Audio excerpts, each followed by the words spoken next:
আমার স্ক্রিনে যে লগোটি দেখতে পাচ্ছেন খুব সহজ করে এবং খুব ছোট্ট করে আপনি চাইলে এই লগোটি নিজেই ক্রিয়েট করতে পারেন। এর জন্য আপনাকে জাস্ট আমাদের এই ভিডিওটি শুধু কন্টিনিউ করতে হবে। জাস্ট 1 থেকে 2 বার দেখলে আপনি নিজেই এই লগোটি নিজেই ডিজাইন করতে পারবেন আপনার ইউটিউব অথবা আপনার ফেসবুকের জন্য। সো আমরা চলে যাব আমাদের অ্যাডোবি ইলাস্ট্রেটরে।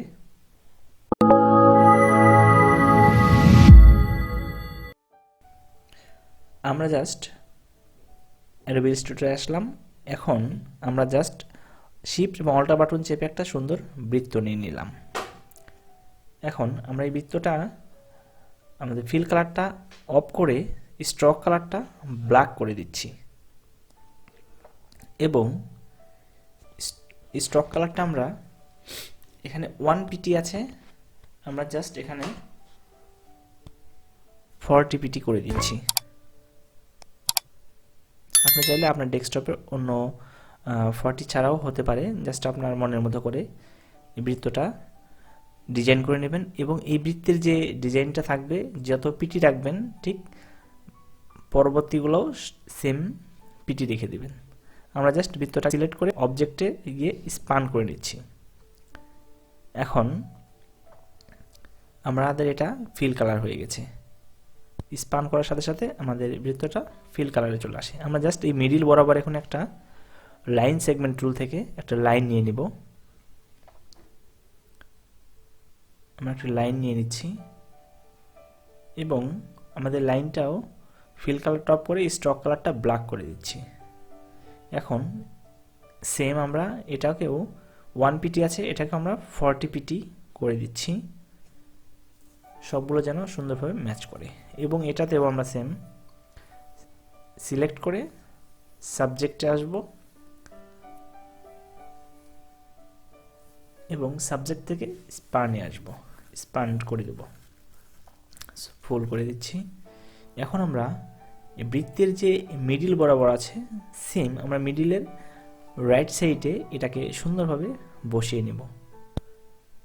আমরা সেম মিডিলের রাইট সাইডে এটাকে বসিয়ে নেব, এটাকে লাইনটাকে একদম যেন মাঝ বরাবর হয়, সুন্দর হয়। এবং রেক্ট্যাঙ্গেল থেকে আমরা এখন একটা রাউন্ড নিয়ে নিচ্ছি, একদম বৃত্তের সেম করে জাস্ট রাউন্ডটা নিব।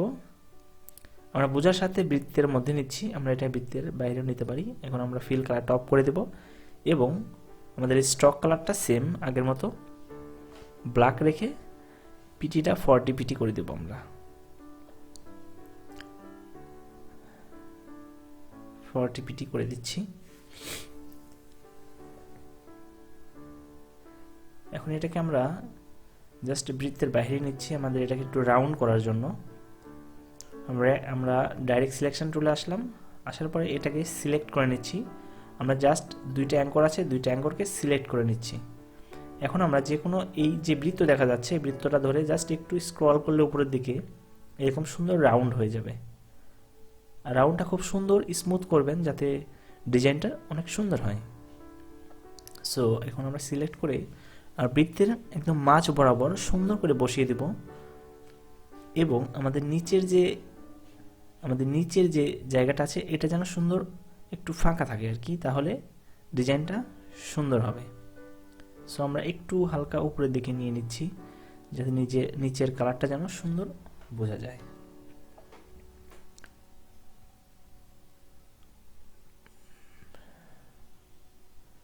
সুন্দর করে বসিয়ে নিলাম। এখন আমরা জাস্ট এটাকে সিলেক্ট করে ডাইরেক্ট সিলেকশন টুলে আসলাম। ডাইরেক্ট সিলেকশন টুল থেকে আমরা জাস্ট এটাকে সিলেক্ট করে আমাদের কিবোর্ডের ডিলিট অপশানে প্রেস করব। আমরা জাস্ট আমাদের কিবোর্ডে ডিলিট প্রেস করলে আমাদের এই একটা জের একটা সুন্দর রাউন্ড চলে আসছে, জের মতো একটা আকৃতি চলে আসছে। এখন আমরা একটা লাইন সেগমেন্ট টুল থেকে একটা সুন্দর লাইন করে নেব এবং লাইনটাকে আমরা 40 করে রাখবো এবং অবজেক্টে এসে স্পান করে নেব। স্পান করার পর আমরা সিলেক্ট করে নিলাম। এখন এটাকে সুন্দরভাবে আমরা আমাদের যে বৃত্ত আছে মাঝ বরাবর রেখে আমরা লাইনটাকে রেখে দেব এবং যাতে একটা এর আকৃতি আসে ঠিক এরকম করেই এটাকে করে রাখবো আর কি। এখন আমরা যে এর মাঝ বরাবর একটা লাইন টুল টেনে রাখবো। এটার কাজ একটু পরে বুঝতে পারবেন এটা কেন টানছি। জাস্ট ভিডিওটা কন্টিনিউ করলে এটা বুঝতে পারবেন কেন করছি আমরা। জাস্ট মাঝ বরাবর যে এর একদম সাইড বরাবর করে নিলাম। এখন আমরা পুরোটাকে সিলেক্ট করব। পুরোটাকে সিলেক্ট করলাম। এখন শিপ বিল্ডার টুলসে আসলাম। আমরা শিপ বিল্ডার টুলস থেকে আমরা জাস্ট এগুলোকে মাইনাস করে নেব। আমরা জাস্ট অল্টার বাটন প্রেস করে ক্লিক করলে এটা মাইনাস হয়ে যাবে আমাদের। আমরা এটাকে মাইনাস করে নিচ্ছি, আমরা এটাকেও মাইনাস করে নিচ্ছি, আমরা জাস্ট মাঝখানে মাইনাস করে নিচ্ছি, আমরা এটাকেও মাইনাস করে নেব এবং আমরা এই সাইডেও মাইনাস করে নেব যাতে আমরা যেটা সুন্দর ফ্রি হয়ে যায়।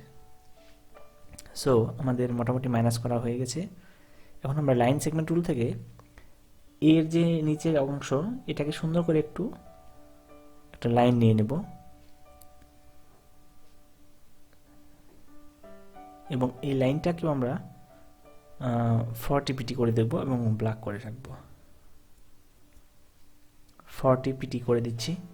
তারপর আপনার যতগুলো আছে সবগুলোকে আপনাকে 40 পিটি করে রাখতে হবে আর কি, করতে হবে। জাস্ট হয়ে গেল, সুন্দর একটা এর আকৃতি চলে আসছে এবং এই যে সুন্দর আকৃতিটা চলে আসছে। এখন আমরা পুরোটাকে সিলেক্ট করব। সিলেক্ট করে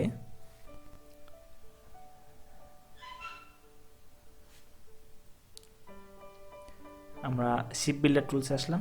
এবার আমাদের যে মাউসের একটা প্লাস পয়েন্ট দেখা যাচ্ছে কার্সরে, জাস্ট আমরা সবগুলোতে প্লাস করে নেব।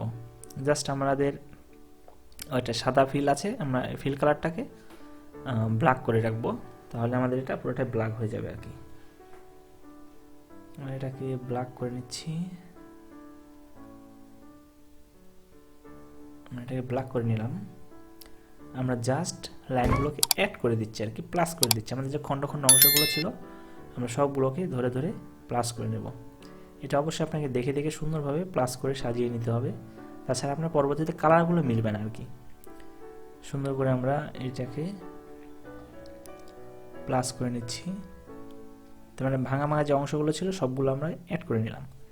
এখন আমরা যে এটাকে সিলেক্ট করে এটাকে সুন্দর একটা কালার বা ডিজাইন আপনার মনের মতো যে কালারটা হয় কালারটা দিবেন, বা আপনার এটা আপনার মকআপের যে কালারটা রয়েছে যে কালারের মকআপ ইউজ করবেন জাস্ট এই কালারটাকে ম্যাচিং করে আপনার এ এবং জে এর কালারটা করে নেবেন। আমি রেড এবং আকাশি রঙের কালারটা করে নিচ্ছি। এখন এই পুরোটাকে সিলেক্ট করব। পুরোটাকে সিলেক্ট করে জাস্ট আমরা মকআপে গেলেই আমাদের ডিজাইনটা ঠিক আমাদের লোগোর মতো সুন্দর হয়ে যাবে। সো আজকের মতো এটুকুই ছিল। যারা নতুন আমাদের চ্যানেলে আসছেন অবশ্যই আমার চ্যানেলটি সাবস্ক্রাইব করে দেবেন। সকলকে ধন্যবাদ।